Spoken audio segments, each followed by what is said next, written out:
And I'm Tony. And we are the Sultry Sisters. We're a community-based organization that empowers women to live healthy and creative lives in North County, San Diego, and recently, DC. We curate events, workshops, mixers, and meetups centered around women's arts, wellness, and sisterhood. Our mission is to empower women to live vibrant and shine bright through creative expression and conscious holistic living. Our vision is to create a safe space that provides women the arts and wellness resources that are affordable and accessible. So far, we partnered with Dancing So Boutique, Village Rock Shop, Carlsbad Village Yoga Co-op, and nonprofit organization Leap to Success. To find out more information about us and to sign up for future events, visit sultrysisters.com. You can also find us on social media on Instagram, Facebook, Twitter, and YouTube at Sultry Sisters. We hope to see you soon. Hey, welcome back, Sultry fam. Hey, it's the Sultry Sisters in the house. Yes. We're so excited to be back. I wanted to take a moment to just show off my threads, y'all. It's Black History Month, and I purchased her at Target. Target knows how to come through with the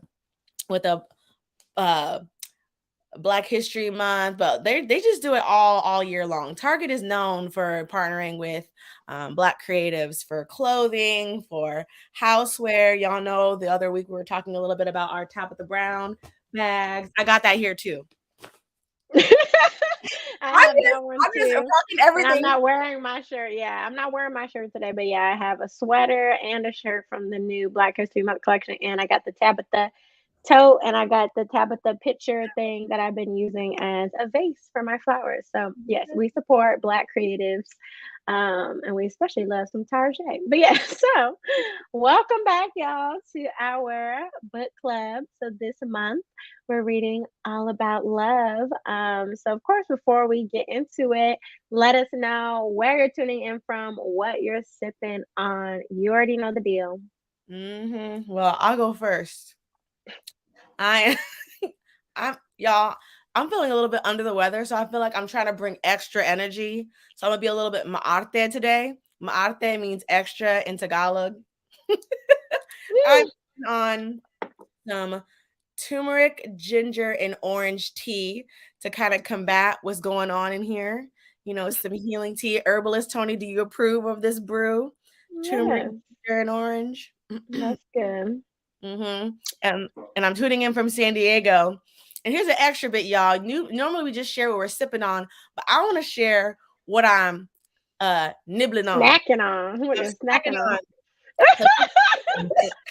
Take a look at y'all. This is from so big. This is from Maya's Cookies. We are not sponsored. This is from Maya's Cookies, a Black-owned vegan gourmet cookie shop based here in San Diego. And fun fact, this cookie is inspired by the book The Vanishing Half. So I just thought it was right, since we're in a book club, to showcase a cookie that's inspired by a book, y'all. So I'll be snacking today. Yes, and we love supporting, Black creatives, Black businesses, and The Vanishing Half is a book about a Black author, by a Black author about, the Black experience. So, or one of the Black experiences. Yes. So Vanishing Half, I did read it in the summer of 2021. It was a good one. If you're into kind of a mystery, kind of like not sure what's going on, and then like each chapter is about a different character, and then you kind of have to figure out, like how this all goes together. And so it's really good. So random plug for the book The Vanishing Half. It's a fiction book, so if you're into fiction novels, definitely check it out and support a Black author. I haven't read it yet, but this cookie is bomb. This is the second out of this. Yes, the cookie looks good. And Maya's Cookies delivers. So no matter where you are, you can support Maya's Cookies. Okay, they be delivering. I got some delivery from them last year. So we have Kyle tuning in from Wheaton, Maryland with lemonade sweet tea, but not quite an Arnold Palmer. It's fine. Fine. It's always bad when somebody says it's fine to me. Like, I don't know. If you're like, Tony, it's fine means it's meh. Yeah, that's kind of what Kyle means too. Usually he's like, it's fine, and it'd be not fine, but maybe it's fine for him today. So I am tuning in from the DC area. It's actually quite warm. So today when I was on my walk, like little cherry blossom things are already blooming, and I'm like, is this spring? So I have my little springtime shirt to bring in this spring weather, even though I'm kind of concerned because climate change. Anyways, I am drinking some Tulsi and lemon balm tea. The lemon balm tea is from Tabitha Brown's collection at Target. And then I put some dried hibiscus leaves up in there, and then honey, of course. So this is a nice soothing tea. I also was sick over the weekend and Monday. Well, the weekend till yesterday, I was sick, so under the weather and not feeling great. Had a fever, all types of stuff. But I am here now, feeling better. So I'm sipping on my tea to help Cheers. me. Well, Cheers to being here. We all gonna make it. almost there. We're almost there. Let's get into it. So if you want to learn more information about our book club, you can go to our website. Make sure to subscribe to the YouTube channel so you get alerts whenever we post new content. And yeah, let's get into this month. We're talking about the art of loving. So it was only right to reference Bell Hooks and the book All About Love, y'all. Yes, so we have our books with us. So yes, all about love. Whether you have read it before, whether you're reading it with us, or if you've never even picked it up, you can join the conversation. And all the replays are up on our YouTube channel, so you can look back at what we've covered already. You can listen to it like a podcast. You can chime in with us either on Facebook or YouTube as we are live. But yeah, we're excited to share this book with you all. It's one of my all-time favorite books, very near and dear to my heart, and just a book that I recommend to folks all the time. So of course, like Alyssa said, during month of love, February, we were like, we have to do All About Love to pay homage to Bell Hooks, and to just talk about love, right? I think a lot of people, we talk about love in mainstream media and things like that when you're with your friends, but I feel like not many of us really dive deep into what does love mean when we all talk about that, right? So last week kind of helped us define love. When we talked about, giving clarity to what love means to us and kind of how we found our first definitions of love, like what were our first models of love like. And so today we'll get more into the book. We'll get into chapters 2 and 3. Yes, and I also want to share, yesterday was Valentine's Day, y'all. So Yes. talking about the month of love and the celebration of love. Yesterday was Valentine's Day, a commercial holiday, y'all already know. And so I think I saw a lot of memes yesterday, like people pro Valentine's, people anti, Valentine's is a scam, or love every day, So it was interesting for me to be reading this book on this month during this month, because I feel like I was really open to the nuances of how we relate in society to love. So we're going to get to that probably in chapter 3. We can have a little bit more conversation about that. But I wanted just to preface, we're coming right off of Valentine's Day. So let's know in the chat how you celebrated the day of love. If you participate, you can say, heart emoji if you're yes, into it, or broken heart if you're fuck that, I'm not into it. So let us know in the comments with the emoji or a little line if you were able to practice some love. And I want to share an anecdote of how I was able to practice love yesterday. So yesterday, y'all, I woke up with a low-grade fever, not feeling super good. And I was so proud of myself because, y'all, I called it. I was like, I'm not going into work today. I'm going to rest. Coming off the book, Rest is Resistance, I was like, I'm going to listen to my body. I do not feel like it. Today is not the day for me. So I just was like, cancel everything. I'm going to just lay in bed and rest. And so my Valentine's Day was showing myself grace and love and allowing myself to rest and to have a space to just recover, which is why I feel so ma'ate today, because your girl was laying down for 12 to 14 hours. It was nice. So nice.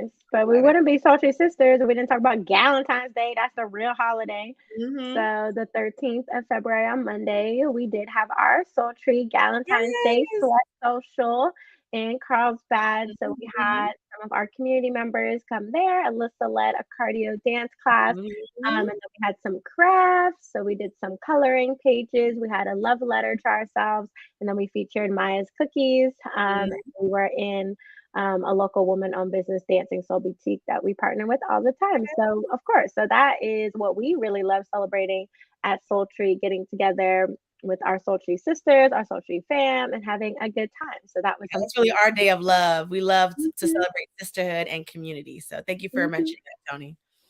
mhm. But yeah, I did have a love-filled weekend and yesterday, so I spent some quality time with people that I love, which was really nice. Um, and on Saturday, I went to Planet Word Museum, which is one of my favorite museums in the city. So I got to do that. Went out to eat, and then yesterday, I cooked a really nice, yummy home cooked meal, and received some flowers and things like that. So a lot of love in my life right now, which I'm enjoying.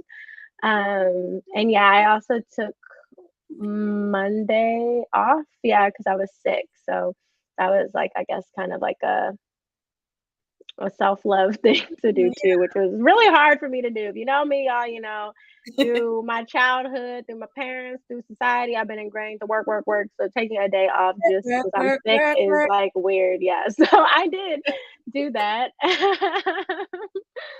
Yeah. And then Kyle shares in the chat. Kyle celebrated with my partners before the day itself. So museum dates and board games and great conversations. On the day of, I had a self-love day doing some of my favorite things in the evening. Love that for you, Dr. Yes. Moore. All angles of love right there in a weekend. We love to see it. So Hmm. shall we get into this juicy chapter 2? Yeah. So again, our theme of the month is the art of loving. So again, not just about just love itself, but the art of it, right? That what does it mean for us to love? What does love mean for us? How is it showing up in our lives? And then what we talked about last week, again, just to touch on, we asked like, what is our current relationship to love? And what has your love practice look like this week? What we just touched upon. But again, these are questions we'll come back to every week. Um, so yeah, again for our lives, y'all can interact in the chat below, and even if you're watching the replay, you can chat with us, and then we'll pull them up. If you have quotes and stuff like that as well, share in the chat. So yes, let's get into chapter 2. Chapter 2, Justice, Childhood Love Lessons. I really appreciate how Bell Hooks separates this book into these chapters. And to start us off and to ground us, I want to share the quote that she shared at the beginning of this section. So, Justice, Childhood Love Lessons. Severe separations in early life leave emotional scars on the brain because they assault the essential human connection. Wow. Okay, already right there. The parent child bond, which teaches us that we are lovable. The parent child bond, which teaches us how to love. We cannot be whole human beings. Indeed, we may find it hard to be humans without the sustenance of this first attachment. This is by Mm-hmm. Judith Fioris. And I was like, wow, okay, we're about to get into these like childhood Mm-hmm. attachments. So, if y'all ever heard of attachment theory, you ever heard of all those things? She doesn't exactly talk about it, but that's kind of like where we're going to be at in this chapter. Yeah, I think that was really important to kind of set the tone, right? We're still on chapter 2. So, like, yeah, when we talk about attachment styles, attachment theory nowadays, right? Bell Hooks wrote this book many, many years ago. I feel like in the last couple of years, it came back more into mainstream to talk Yes. about attachment styles. And it comes down to childhood. Like the questions they ask Mhm. you when you take those quizzes, it's about your first attachments, usually to your caretakers, your caregivers. That could be your parents or whoever you were most around when you were very young. So I think that's important that we kind of ground ourselves in that too when we talk about love, that it's not just, it is something we choose to do now as adults, but it is rooted in kind of how we were conditioned and where we learned these things Mhm. as a child. And then last week when we were talking about like defining love, the clarity chapter, finding the words to describe love. One of the quotes we shared was that like we first learn love from our primary relationships, which is the Hmm. family, the family unit, our parents. Yeah. And so this chapter is about, when we learn to love in childhood. So a question that comes up in the chapter right away is, why was harsh punishment a gesture of love? And I see now on social media things of like gentle parenting or different types of, I guess I don't even want to say alternative because I feel like it's not alternative, it's just a choice, but like Yeah. alternative to harsh punishment as a parenting structure to actually be like gentle or like, seeing your child as not just like a thing that owes you things. I don't know how to explain it because I'm not necessarily practicing gentle parenting, but I have seen that now in mainstream media of like there is a shift in parents and younger parents, I guess. Yeah.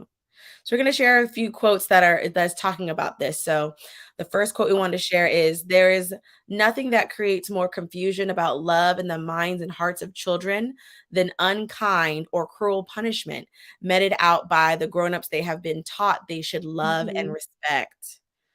Mhm. Right? Like, can you remember the first time like you were ever punished as a child and you just didn't understand why someone was, inflicting pain on you, like a spanking or, a tug or even yelling? Like, think about that. Mhm. And I'm like, wow, like that's what it kind of brought me back to, like, what was my Mhm. first memory of like a punishment that didn't make sense to me? Like, I understand when you do something bad, but like Mhm. I definitely made me reflect on that.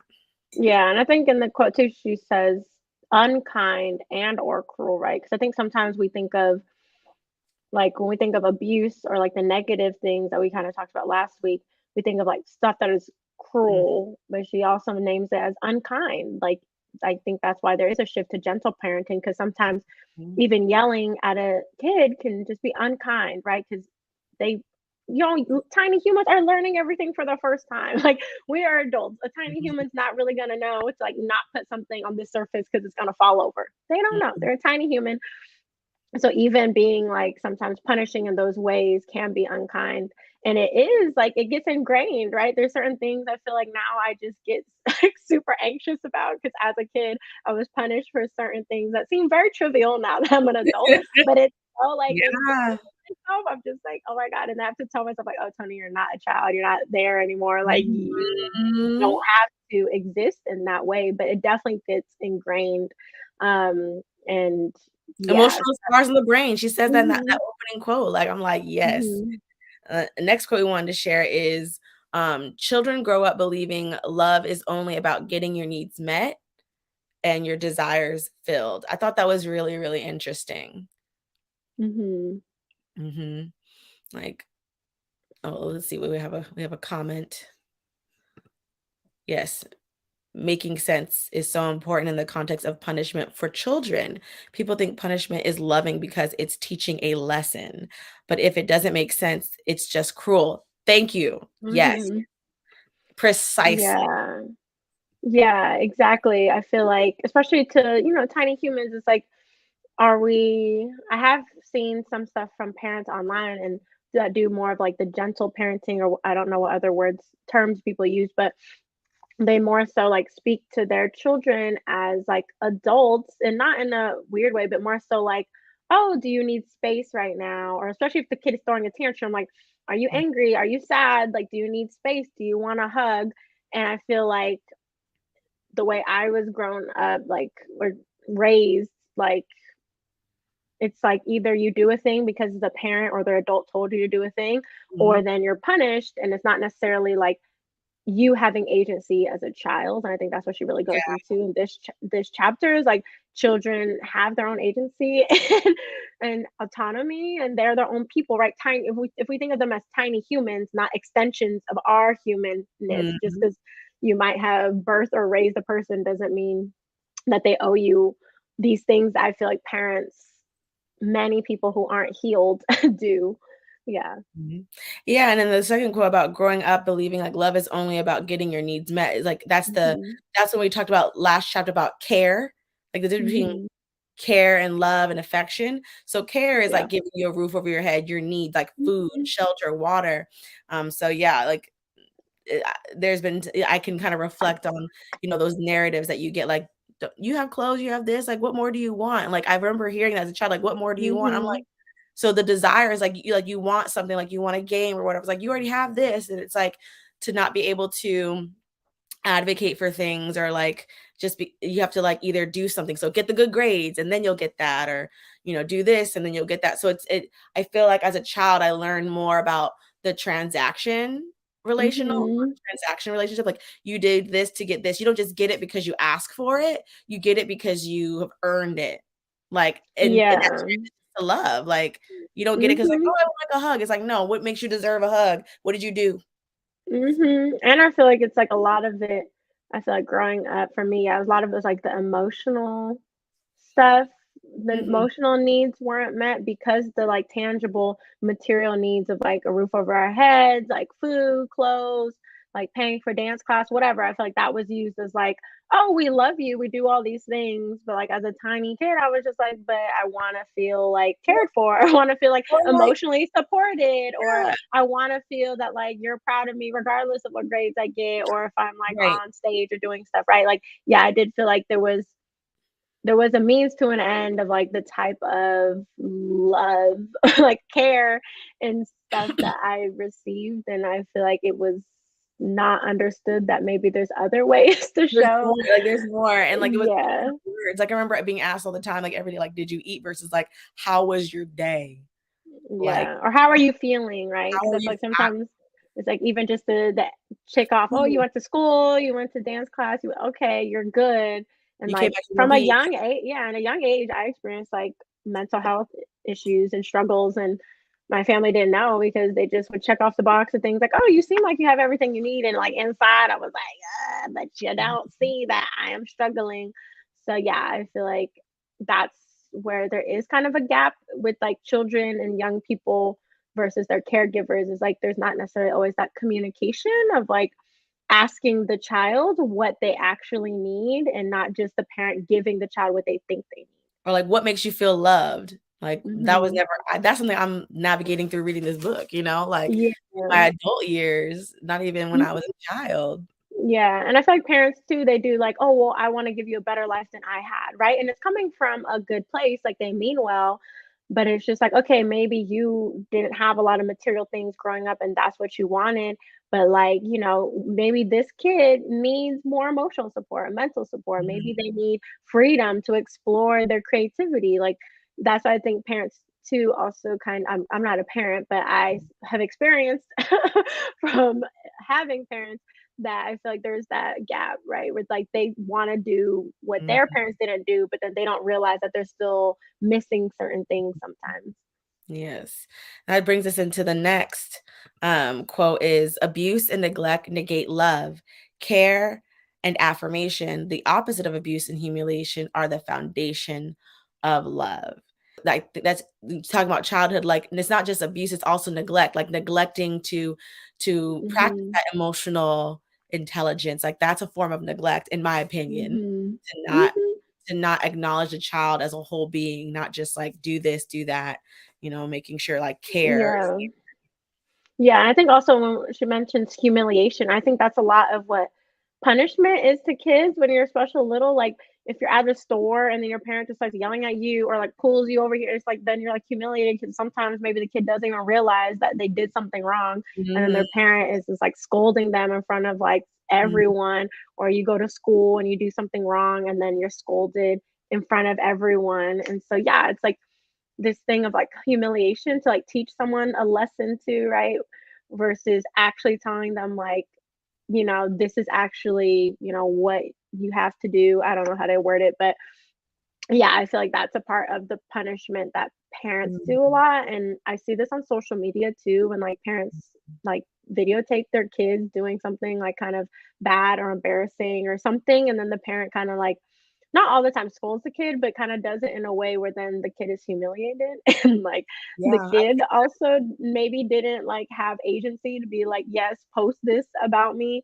And then maybe the kid is bullied or then just feels very like embarrassed and ashamed of like the experience that was then like televised online and maybe went viral. So yeah, I feel like that's a lot of what this chapter talks about as well, is that like even though you might mean well, it can have these lasting effects on the child. Yeah, this affects on their attachments and their trust. Thank you for dropping in the chat the list of the definition of love, Kyle. This I really want to like park right here. And thinking about this list in children, I'm really not sure it's fair to ask or expect children to love. They should maybe just be recipients of love. Do they have the capacity? Yeah, let's talk about that. Think about this as a child. Are we expected to cook as a child? Are we expected to drive as a child? There's certain responsibilities, right, that we're not deemed as having the capacity to do. So I think it's interesting that you're also asking, like, can we ask a child to love without teaching them by having them receive it first? And I'm like, that's a great question. Yeah, I feel like it's definitely something that I feel like if a child is in a loving environment in the definition of what Bell Hooks defines as loving, then maybe they are capable of loving, right? But I wouldn't say that, yeah, they should be the ones to have to show love to their parents. Because, yeah, I do feel like a lot of parents tend to be like that, where it's just like, oh, well, I love you, so you need to do this thing. And there's also a lot of discussion nowadays around kids consent around like even hugging people or saying I love you to people or like doing things like when you go to family gathering, right? Like kids, tiny humans, they should be able to have agency to be like, well, I don't actually love that person or like feel the care, affection, right? Like maybe they don't even have the language, like maybe they just are having a bad day, but they shouldn't be punished or made to feel bad just because that day they don't feel like saying they love you or they don't feel like hugging a person or showing some sort of care and affection. But yeah, I feel like kids are punished more so for, which we'll talk about in the next chapter, but for telling the truth, right? They're having a bad day and they're like, oh, do you love your mom? And they're like, no, because she made me mad. Like, that is a valid emotion and feeling that they're feeling. But then I feel like as we're then conditioned as kids to be like, oh, okay, well then like I'm just not gonna tell them next time I'm mad at them because they got so upset at me and I lost like, this stuff. Yeah, we'll definitely get into that in the next chapter. I feel like also I want to share this next quote is that speaking of punishment is like loving parents work hard to discipline without punishment. So you're talking about gentle parenting. And that made me full stop. I was like, that's interesting that she's saying this as a statement. Loving parents work hard to discipline without punishment. So the latter means that punishment is the easy way out. Then that's like not loving, right? Then that's not her definition of love. Like that will be unloving parenting, or I don't know the other word she would use. Loveless. Yeah, loveless parenting. A loveless interaction. Yeah. Yeah. And I just thought that like that's why this chapter for me, like reflecting my childhood, was like, wait, what? It's really helping to unravel like in the reflection of what it means to have this kind of relationship with a child. Yeah. Which also goes into Kyle's other comment. So children are often put in positions where they have to be emotional caretakers for their parents before they're really able to do that, right? So again, like as adults, we lean on the children to be like to love us, or I think that's why some people even have children because they're like, oh, I want someone to like unconditionally love me, and it's like, I don't think that's a healthy way to go about parenting. If you just expect this person, whether or not you're loving or abusive or toxic or healthy, if you don't care which one it is, that you just expect them to love you at this young age and also be emotional caretakers, right? Like to hold space for an adult going through adult things, and also a part of, gentle parenting and other, I forget the other terms, but it's like not putting children in spaces or conversations that are outside of what is deemed like healthy for children, right? So maybe not talking about the details of a divorce or of sexual like things that maybe led to a divorce, like parents cheating or something, because like a kid does not have the space to really understand and process those kind of things. But a lot of times I feel like kids are thrown into that, especially when it comes to family dynamics that maybe shift.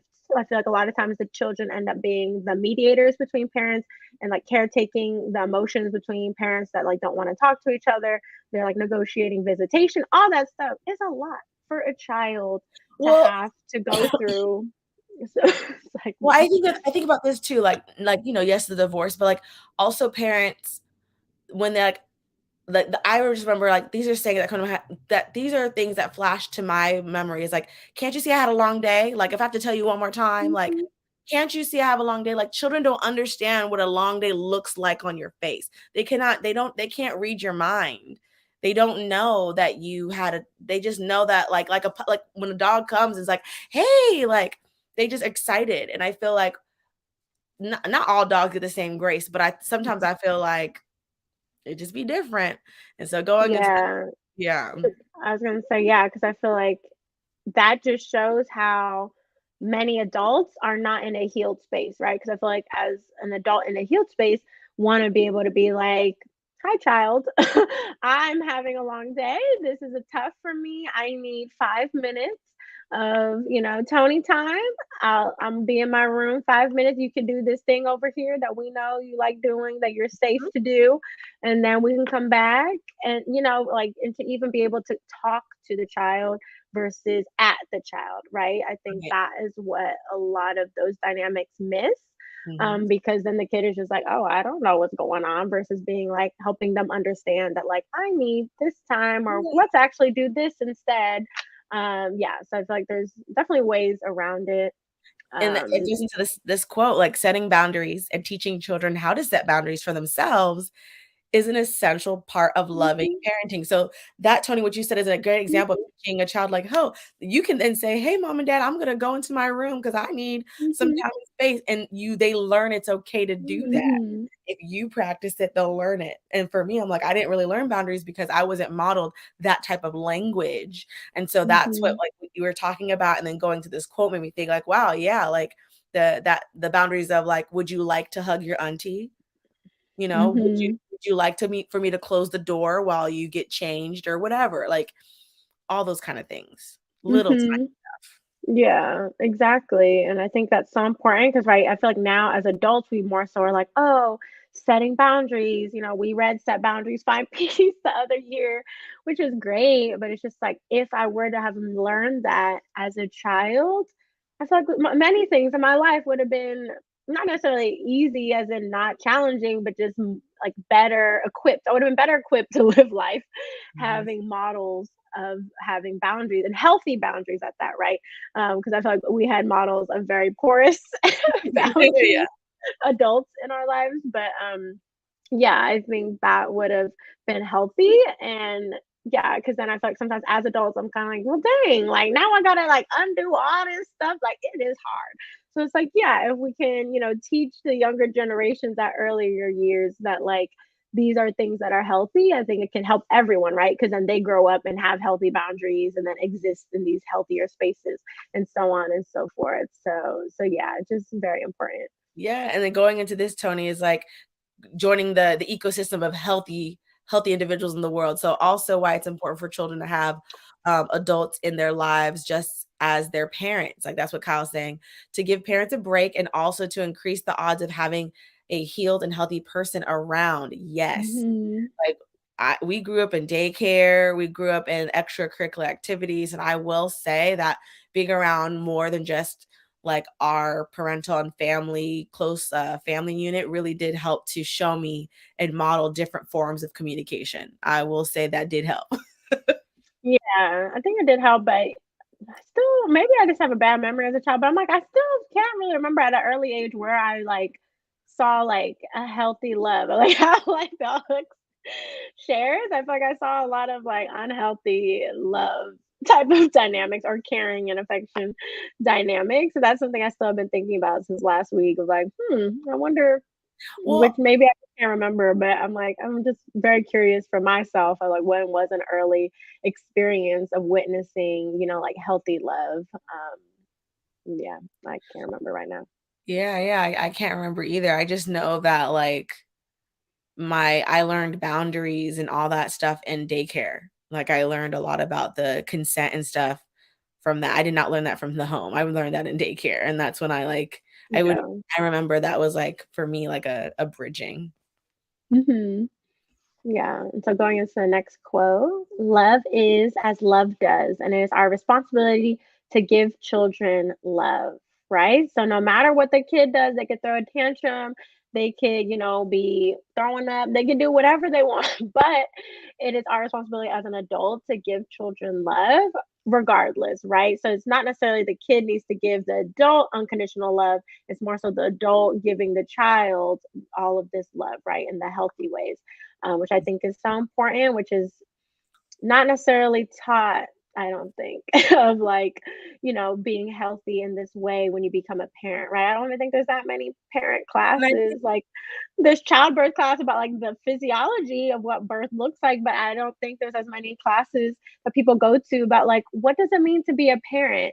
What does it mean to raise a tiny human in this world? Well, this quote makes me think of my work when I used to work with children from like preschool all the way till they turn 18. So it's because she said it's our responsibility to give children love, not parents are like as adults. And I definitely felt like that other person that Kyle was saying that gave love to these children that were as their dance teacher, as their coach, like, because I know like going from like my experience, I knew like I could extend that like to them. And so I definitely feel that as an adult, like when I see children that I want to extend that niceness, like smile at a kid when you see them and be like, hey, I like your shoes. Like, just nice conversation, or like, just acknowledging children and like giving love, not necessarily like I can say that I can do that in intimate settings of being a teacher, but just in life, just showing children that same type of respect as you would an adult. Like, excuse me, can I pass you? Just treating them like a person, a human. Yeah, I feel like, yeah, now that you mentioned, being a dance teacher, I feel like, yeah, maybe some of my earlier memories of like healthy love may have been dance teachers. Because like, yeah, they would check on me and us, like being like, oh, how are you? And like, growing up in our household, we always picked up late from the dance studio. So they would be like, are your parents coming? Are you okay? Do you need me to call? Do you need a ride? Like they would extend themselves as like, because I was a child sitting there, that was before cell phones. So I'm just like, well, they should be here anytime. So I do feel like people at the dance studio, whether that be the dance teachers, people working the front desk, the other parents around, I do feel like did show love in that kind of way that was very helpful. And that's like a very like specific experience, but just in general, like, because for us growing up, the dance studios where we were from, we could like start walking essentially until until now. So like it was like our, the third space, like our, second home away from home. And that's where we found like a lot of our best friends and stuff too. So yeah, I guess I would say in our lives, for me at least, I think the dance studio is kind of a space for like love and love filled things and people. So yeah, I think that's why it's also important for kids to have, like Kyle said, other people in their lives, but also other practices and things for children to do to express themselves and to find other people that can support them, right? So if that's not school, it's like extracurricular activities, clubs, different interests that they have, and really allowing the kids to experience that. I feel like it's also love, right? So not as adults putting our own ideas onto the kid, being like, oh, what do you like to do? And like allow them to explore that. I feel like also is that part of love. Well, I like what Kyle shared. Loving children is both more important and maybe more difficult than loving adults because they don't necessarily know how to reciprocate that. They be rude. Yes. Teachers, special people. Thank you for the acknowledgement. They do be rude. They be like, you be having a cute ass outfit. And you be like, ooh, I'm looking good today. And they be like, Miss T, why do your hair look like that? And then you still gotta show up and be healthy and whole and supportive. But yeah, it is hard to love children in that way, especially if you seeing them every day, because they be getting, I feel like little tiny humans just be knowing what to say to get to you. I feel like, how do you know to say that? Like, they have to be taught. Yeah, honestly. And then the last quote we wanted to share in this chapter is, without justice, there can be no love, right? So if we're not treating children justly, right? And so in the chapter 2, we talked about like children's rights. Like Bell Hooks does talk about like how children's rights are taken away, and like how that's why the Declaration of Universal Human Rights had to like, you know, address children, because at one point, right, there was like child labor, like all types of stuff happening in the world, Right. because adults did not see children as their own humans. When we thought of human rights. So I think that's important too, especially even today, this day and age, when we think of the schools and like children not having access to certain books and stuff, you know, and it's just like that's not right. Like we wouldn't, well, I mean, some places, but in general in the US, we wouldn't say like, oh, you can't search certain things on the internet to read. But for some reason, when it comes to schools, right, we're like denying children the access to certain things. And so, yeah, that's what she also talks about in the book that we didn't really necessarily touch on, but she does talk about the rights of children themselves, and they have the right to love, essentially, is what she shares as well. Yes. So as we wrap up, let us know if there's any more quotes from chapter 2 that were resonating with you. Otherwise, we're gonna skippity-doo-dah on to chapter 3, honesty. Be true to love. Yes, I really enjoyed this chapter, or maybe not enjoyed. I appreciated that Bell Hooks had this chapter in here, because for many years now on my journey, I have been like, okay, people need to be honest, but also we'll talk about it a little later. I also feel like there's a difference between honesty and transparency. We'll talk about that later on in this chapter, but I just appreciate that she had a whole chapter on honesty, because when it comes to love, I feel like there's so much when it comes to dating. There's like books. I think Shannon Boodram has a book on like, it's Deception just of like, love, like the yeah, it's like something game about of like love, desire, and yeah, game of desire. the game of desire, the game of love, where it's talking about like kind of being slightly deceiving to get people in dating. And like sometimes it's lighthearted and they mean well, but it's like, actually, why do we need to lie to get someone to love us, right? So yeah, I appreciate this chapter about being true to love, and I think that extends not only into our Mhm, romantic partnerships, but also self-love, right? Are you honest mhm. with yourself, with your friends, with your family, all that stuff? So yeah, I appreciate that this also was towards the beginning of the book. So I was like, yes, we need to get into this. Yeah, it's called the game of desire. Yes, right. So the game, right? It's The like they're game. playing games. Yeah, and she has a lot of tactics in there, that are very tangible and do work for people, but is a little bit different than Bell Hooks' approach.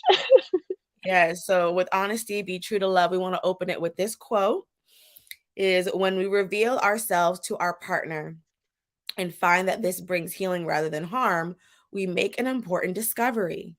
That intimate relationship can provide a sanctuary from the world of facades, a sacred space where we can be ourselves as we are. This Yes. kind of unmasking speaking our truths, sharing our inner struggles, and revealing our raw edges is sacred activity, which allows two souls to meet and touch more deeply. John Wellwood. Yes. And so I appreciate that she started off the chapter with that. So if you are not reading the book itself, like the chapters will start with like a little excerpt. Oops, I don't know how to show it here. So that's what we have been reading. But yeah, I appreciate that to like set the tone, especially when she says like bring healing rather than harm. I liked how she mentioned healing when it comes to love in this way, um, and a sanctuary, Mhm. right? And so your partner that you choose, right there, a healing space, a sanctuary. I just really appreciate those words to use when talking about like a intimate romantic partnership. I just that right there, I was like, I can park right here. I love this. Yeah, and then another part of that quote that you just read was like unmasking, Mhm. speaking our true. Well, because last week we mentioned masking, right? A lot of people Right. don't open up and be vulnerable to love because they have a mask. So that quote Mhm. also talked about unmasking, so taking off by speaking our truth and sharing our inner struggles, right? Mhm. And revealing our raw edges. So it's like if someone is really going to love you, you have to be honest and share your vulnerabilities, who you Mhm. truly are, your inner core, so they truly can, nurture your spiritual growth, like we talked about last week. So yeah, that's I'm just like, I'm here for it. This is what I'm here for. Yeah, going on to the next quote we wanted to share is the heart of justice is truth telling. Like Tony was saying, we're going to get to this. Seeing ourselves and the world the way it is rather than the way we want it to be. Mm-hmm. Right? So the heart of justice is truth telling. Is just, when they said word, tell it like it is. Like just Mm-hmm. being. Like last book we talked about the just the being of just being present. Yeah, and I feel like so we talk about last chapter was justice, and we talked about children and learning about love in childhood, and then right we're still talking about justice. So she mentions the heart of justice is truth telling, right? And last chapter we mentioned how as children we actually learn to not tell the truth because of punishment. So Mhm. then so this chapter builds upon that. So I appreciate that it was also formatted in that way to be like, okay, Mhm. that's how we learn about love as a child, and then this is how we get into deeper love and connection, which goes into the next quote, which is lots of people learn to lie in childhood. Usually they begin to lie to avoid punishment Mhm. or to avoid disappointing or hurting an adult. When I read that, I was like, yes, I feel Yes, like when I grew up, absolutely. that's exactly what I feel like, when we say, oh, it's just some little white lie. I feel like that's exactly what we teach children. It's like, oh, yeah, don't tell your mom that, you don't like her cooking. Like, just be like, oh, it's good. Or like, don't, all these little things. Mhm. Um, when it's just like, why? Why are we? Or like, yeah, they don't want to get punished, right? So if you, like we mentioned earlier, if someone's like, oh, do you love your auntie? And they're like, no, because maybe they're annoyed at them today. And then they're gonna be like, oh, well, you didn't love your auntie, so you're not gonna go to the park later. And it's just like, why are you gonna punish them for telling the truth? Mhm. Um, and yeah, or they don't want to disappoint or hurt an adult because maybe then the adult weren't able to self manage their emotions, so then got upset with the child, or threw a temper tantrum themselves as an adult, and then the child learns like, oh, well, I'm not going to say that because I know 1 plus 1 equals not happy adult. So I'm not going Mhm. to do that. So I feel like I did learn that as a kid, and I had to unlearn lying as an adult, actually. Like, even the white lies, like being late, that's the thing, to avoid punishment. Because I was always late to stuff because I I grew up with a wonder family that was late. And uh, I always would create these most extravagant, random ass lies for no reason. I had to unlearn that. Like, Tony, why are you lying for no yeah, reason? Like, it's not that deep. I had to learn is like I remember as a child being like, I'm sick, my tummy hurts. When you don't want to go to school because maybe there's something bigger happening at school. Maybe you're nervous about something or you're avoiding something. Instead of telling your parent like what you're actually trying to avoid, you're just like, I don't feel good. Like that. I feel like that's like the first lie that a child learns is to say, I don't feel good because let me know in the comments if you know that. Like there's so many because the reason why because I had a lot of kids when I was working at the dance studio, like, I don't feel good. I'm like, do you not feel good or do you not like wings? Wings meaning like this tap dance move. Like there's like, or like every time like we do like planks, I'm like, I gotta go to the bathroom. Like you don't really have to go to the Yeah, bathroom. or splits. Whenever you have to hold splits, everyone always be like, actually, oh, I need to come in my, like, go into those Yeah. splits. So I just feel like those are like the little white lies that we're talking about. Like we're just relating anecdotal stories. But yeah, definitely as a child, you learn to just lie to avoid punishment or disappointment. And then Yeah. just follow up is much of the lying that people do in everyday life is either to avoid conflict or spare someone's feelings. That's the line because you're late, you know? Because I'm just like, ooh, they're gonna get mad that I did this thing. So Or yeah, so it like, oh, was sorry, something came up, I can't go, or I just don't want to go. right. That's what I had to learn to do, to just be like, oh, I can't. Or even with like deadlines and stuff, to just Mhm. be like, instead of making a big thing, just be like, oh, I couldn't do it, and thank you for your patience or Which whatever. is interesting, like how like to think about y'all how lying has been so normalized with what we were just sharing. Like it's wild to think like because we like to think I'm not a liar. I'm like actually we all are in some shape or form because when you think about Hmm. how we were conditioned, it allows us Hmm. to actually acknowledge it and change it, like you say, unlearning. Yeah, it goes into Kyle's comment. So we learn to lie as a part of socialization into manners and quotes. But I think y'all are right. We do this because people don't know how to deal with conflict and hurt feelings. we need to learn resolution. Yes. We need a Yes. resolution. We need a resolution. That's what Leah saying. Da, da, da, da. Mm-mm, mm-mm. But yeah. Yeah, it's like it's people, yeah, I feel like it is like an internalization of like, oh, I want to be polite, or even more so nice, right? I think that's why there's a difference between being nice and kind. I feel like when we're socialized to be nice, we have these little white lies and don't necessarily tell the whole truth because, we want to seem nice. Like, I don't want to tell her that I'm not going to her whatever baby shower because, whatever. But instead, make a lie that, someone's sick or something versus being like, no, I'm not Well, going. that makes you think of an anecdote when you're a child. And you're like, I don't like so and so. Be nice. Right? Versus Yeah. like being kind is like, it would be kind of me to just not go to that birthday party because I don't like. Yeah. If you don't like Peter, we don't have to go to Peter's party. But no, be nice. Right. Yeah. You're just sitting there like, That's right whack. there. I remember like being told be nice when I just didn't want to go somewhere. Mm-hmm. Exactly. And that's, yeah, because people want to avoid conflict or even lie about, like, even lying by omission, right? So maybe not even mentioning anything because you want to avoid that conflict. I feel like that is definitely learned early on and ingrained as you get older. I feel like it gets even more when people are older because you never learned how to deal with those emotions or to resolve conflict. So then it's just like, oh, I'm in a relationship now. Oh, well, I need to not say this because I feel like it's going to cause a whole scene and become a whole thing. So let's just not even mention it. So yeah, I feel like that is why maybe a lot of folks don't experience a lot of loving connection because there's that guard, that block with a lie, which we'll get into in a second too.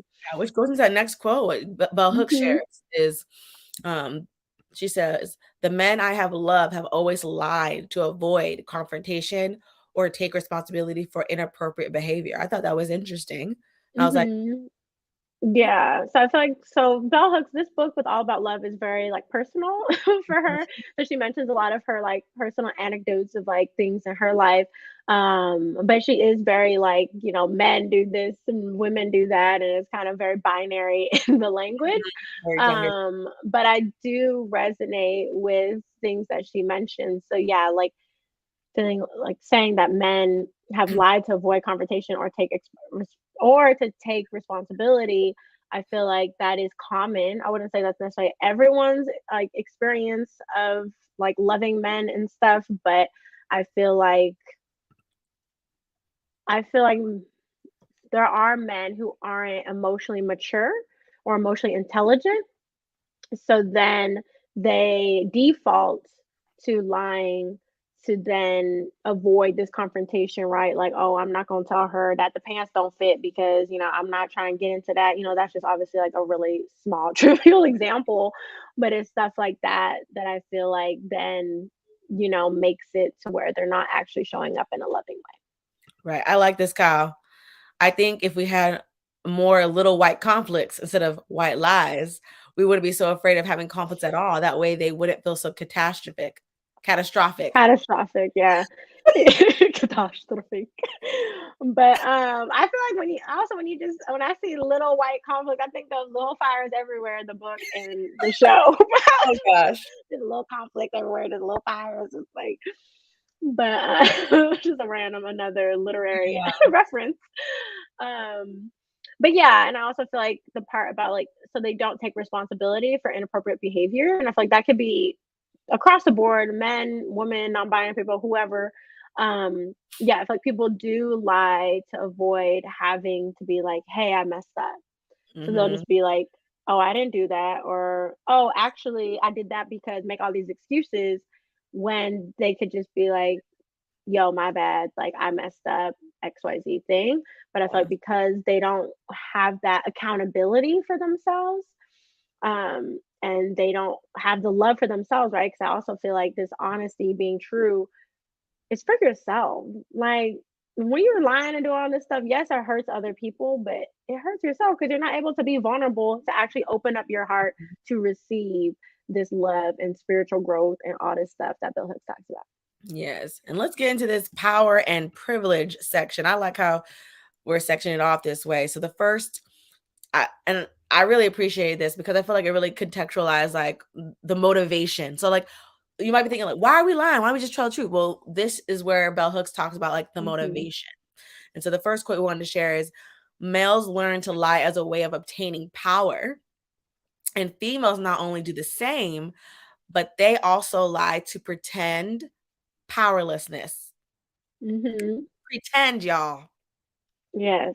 Right. So again, we talked about like this is very binary, but in the way Bell Hooks does talk about in a way that's like it doesn't make women in her gaze or females seem that they don't lie either. So she's not saying like men only lie. She's saying that females also lie, or women also lie, But but different they motivations. do it, yeah, for this power dynamic, right? So it's like, okay, and all of this goes into the next quote, which is to understand why male lying is more accepted in our lives, we have to understand the way in which power and privilege are accorded to men simply because they are males within a patriarchal culture, right? So patriarchy is kind of the root of this whole power dynamic with lying and non-truth telling.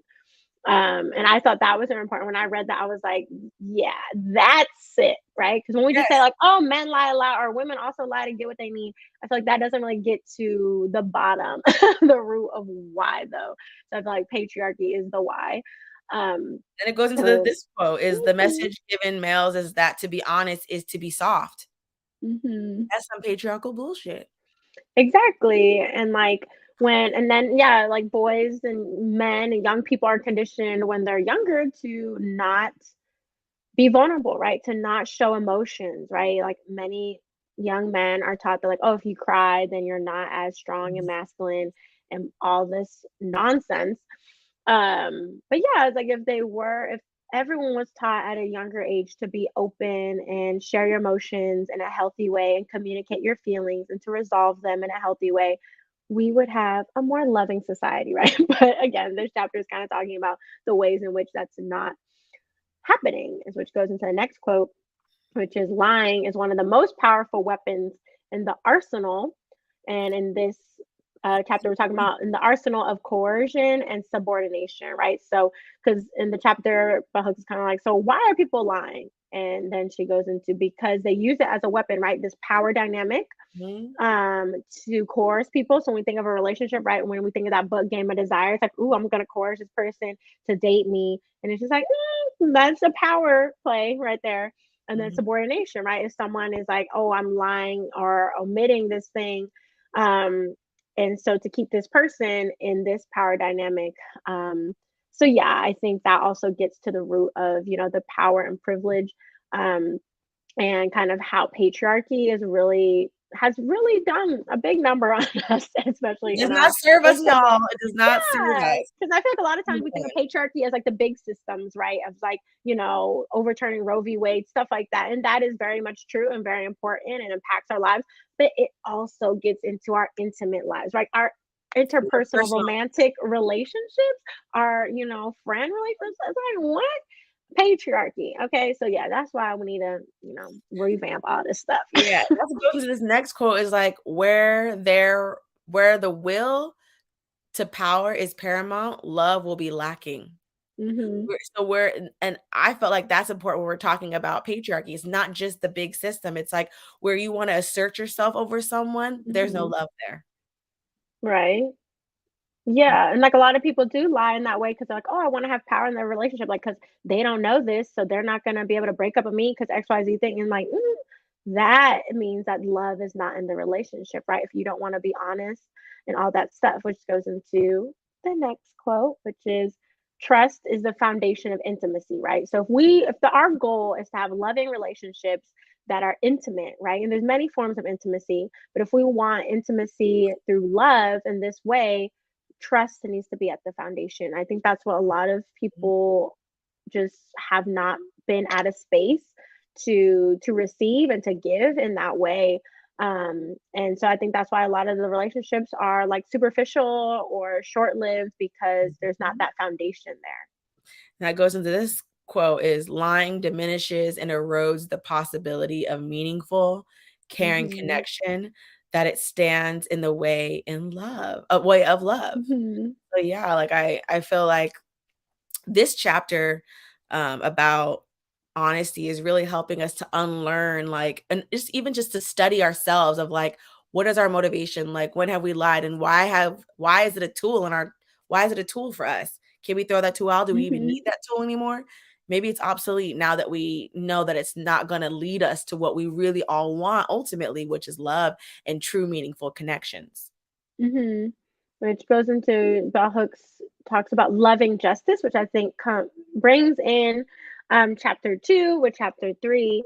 So she defines loving justice as justice between people is perhaps the most important connection people can have. Loving justice for themselves and others enables men to break the chokehold of patriarchal masculinity, right? So when we talk about patriarchy, when you have loving justice, it breaks that cycle. So I appreciate that she also gives a tool to break this, right? Because I know sometimes we talk about like patriarchy and all this stuff. It's kind of like, okay, so what do I do now? So Mhm. she says through loving justice. So I appreciate that that was, given as a solution, which goes into truth telling, which we've been talking about. But I just had some quotes here that were really important to Mm, me and resonated with me and to why is this even important to do for love, right? mhm, Because people are gonna be like, why do I need to tell the truth? And so some of these quotes kind of illuminate that. So while privacy strengthens all our bonds, secrecy weakens and damages connection. Lying is always the setting for potential betrayal and violation of trust, mhm, right? So when people think, oh, well, I'm just keeping this to myself because it's private, that's what Bell Hooks is like, no, no, no. Privacy is fine, right? You can choose to maybe not share with someone some important news because you're keeping it private. But to keep a secret that actually is going to impact someone is not actually loving and is not going to create these meaningful connections like we've talked about, which goes into what I've been kind of alluding to since the beginning, but honesty versus transparency, right? So I feel like since many years now, I've shared this with many people that are close to me in my life that there's mhm, honesty, which I define as when someone asks you a question and you tell your full truth, that's honesty. And I feel like transparency is when even if someone doesn't ask, you still share your full truth. mhm, And so I think that difference is really important to have loving connection in your life as well. Because if we're only existing in honesty, there's still a lot of gray area happening. So that is kind of why for me, I also very much so push and encourage myself and others in my life to be transparent, versus only honest. So yeah, I feel like that goes into like the privacy and stuff too, right? Like you can be transparent and still private, and that's fine. But when you're starting to hold things back, I feel like that's closer to honesty. And then obviously, if it's really holding back, then it's more like deception and coercion and stuff. mhm. When I think about honesty and transparency too, like, I love the way you contextualized it. I also think, like, being like, a lot of times when I hear the word honest, I think of, like, being honest with yourself. Hmm.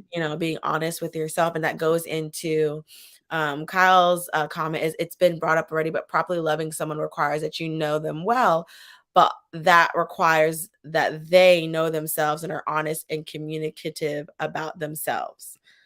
I Hmm. agree, and, like, it's hard to be transparent if you're not honest with yourself, like, they go Hmm. hand in hand, you can't have one or the other, like, honesty will lead to you being able to be transparent, but you Hmm. you're gonna lack transparency if you're not honest with yourself, you Hmm. don't really know yourself, because how can you communicate that? Hmm. All all relative. Yes. And then Kyle also has a comment of men within patriarchy are for sure allowed to lie to get results, and men's dishonesty is often given a pass, where women's dishonesty is seen as a negative character trait, like assertiveness, etc. Right? Yeah. So it's like when men do certain these things in society, it's kind of overlooked or brushed off. Mm, Whether when women do it in society, it is seen a lot more negatively, and I feel like it's even like held on to a lot more and becomes like their whole what people think of them at the end of the day. mhm. Yeah. Another thing I wanted to bring up when we're talking about, like, honesty is I like how Bell Hooks talked about, consumerism and Mhm. and and kind of like talked about like, and this is the quote that I wanted to share, and we can park here for a little bit because this kind of rounds it out to like society is like advertising is one of the cultural mediums that has the most sanctioned lying, keeping people Mhm. in a constant state of lack, in perpetual desire, the marketplace economy. Lovelessness is a boon to consumerism. And and lies strengthen the world of predatory advertising. Okay, y'all? Like, Mm. think about like how the world that we live in isn't honest with us. So like we're not really being fed back that honest and transparency love ethic. You know, when you think of Mhm. capitalism and the art of loving and love ethic, there's some discrepancies here. Some don't Mhm. add up. So I really appreciated how Bell Hooks took it out of the interpersonal. I know we were talking about like childhood and men and women, that she's Mhm. talking about like that dynamic of power, but the powers talk about the structural systems. Like, Mhm. we live in a capitalist society and they are preying upon us by lying to us, using lying as a tool to get us to have this constant lack. And I was just like, wow. Yeah, which goes into Kyle's comment here on so he says, oops. He was like, this section and others, like through the book, made me really wish he'd written this in the social media age, right? Because that's what I'm gonna say, especially social media. When we're on there, right? Like social media, the algorithms and the ads now and all these things want us to feel lovelessness, right? They want us to feel like, oh, I'm lacking something, so I need to buy that thing, go to that event, watch this stuff, follow this person, because like just that consumer nature that like if we were 100% content, which we can be if we do a lot of healing work, right? If we were content, we wouldn't need to purchase, these different things that, social media and advertising share with us. And so I think that is really important. Yeah, I'm sure she would have a lot to say about Yes. the social media age. But yeah, just like commercials and ads and all that stuff is just so insidious, honestly, with this day and age and everything that's going on. And yeah, I feel like it does take a lot of self love to reject some of those things or to have self control. Because Mhm. those things, it gets real, it gets rooted. It's rooted in so many things that it is tough. Yeah. It's very tough. And like the coming off of talking about how advertising is one of the cultural mediums that has the most sanctioned lying, is like, this makes me think like lies may make people feel better, but they do not help them know love. So that's like things like Hmm. lies, they think things may make you feel better, like objects and products, but they're not going to get us closer to love.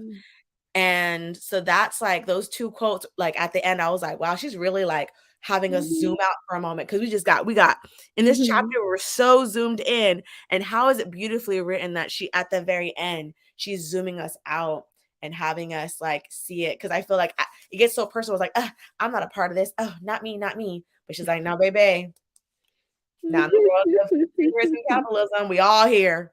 Hmm.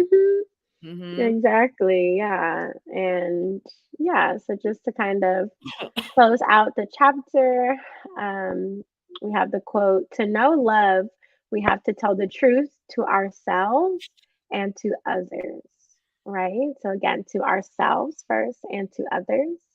And to be loving, we willingly hear each other's truth. And most important, we affirm the value of truth telling, right? So, unlike we mentioned in the last chapter of learning at a young age that truth telling, was not good and led to punishment and all those things, as adults, we can unlearn and relearn, right? That loving, we hear each other's truth and we affirm the value of truth telling, right? So, it might be not easy to hear, but we still want to affirm the people that we love in our lives and that we care, that that we value that it's going to be tough, right? It's not going to be the easiest to hear. You're going to have to work through things. You're going to have conflict resolution. You're going to have communication skills. You're going to have grace for folks. Take some space sometimes, but it's important. And I think that's so important in general. We're talking about, creating a love-filled life, right? When this our theme of the month is the art of loving. And all of this is a part of it, right? It's an art. It's like there's no one way to do it. There's gonna be, twists and turns as we go, but especially as a community, right? As a collective, part of that collective healing is this communal love. And that starts with self, of course, but then it will carry on to our interpersonal relationships, the community, the world, and so on and so forth. But yeah, it is tough. But yeah, I appreciated going through these chapters today because I feel like it does ground us in kind of why we're doing this. That love is not easy too. I think these two chapters have shared that. Like, yeah, like when you get to the healthy parts, right, it can feel better and nice, but the journey to get there and the journey along the way and throughout life is gonna have its twists and turns, and you're gonna have to look at yourself in the mirror too and be like, actually, I am a part of this, right? Like I do need to work through this. I do need to unlearn this, or I do need to remember this. So yeah, no one is perfect. And I really appreciate how through these first chapters, like Bell Hooks is helping us to see like love is beyond just a romantic relationship. Love is starting with, us and more than just that. So I think these first chapters, again, she's really setting up the foundation for us to keep adding on these layers, and we'll continue that next week. So let us know, how are you feeling after reading chapter 2 and chapter 3? Chapter 2 was justice, childhood love lessons, and chapter 3 was honesty, be true to love. Yeah, so let us know in the comments if you're watching the replay. Let us know as well. But yeah, I'm feeling, I guess, grounded in this part of reading the book or rereading this part of the book of like, okay, like, we talk about love, like being able to reflect on like childhood, examples and upbringing, but also knowing that, there is things that I can do in my journey now to kind of create a loving Mhm. relationship. And that's when I first read the book, I did feel like it was very pivotal reading the honesty chapter because I was just like, okay, yes, this is what I'm talking about. And that's kind of what really rooted me. And like when I talk about honesty versus transparency, it was like also through reading this book, because she highlighted it as a whole chapter, right? So it is important when we talk about love. Mhm. And Kyle shares appreciating the book even more as we discuss. Yes, there's so much in the book, and we're just getting started. We know we are going a little bit slower, but that's so we can take our time with the book. We can digest it.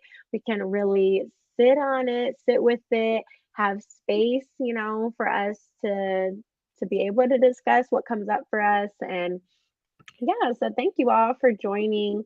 Yeah, this whole month is about the art of loving, and then we'll extend a little bit to March. So continue to join us. You all can follow us at Sultry Sisters on all platforms. Our website, sultrysisters.com. You can learn what we're up to this month. Many things that y'all can join online. And of course, if you're not already, subscribe to our YouTube channel so you can get the alert when we go live. And if you're on Facebook as well, you can still comment when you watch the replay too. Look forward to seeing y'all next week. Yes. All right. See you then. Yeah, bye.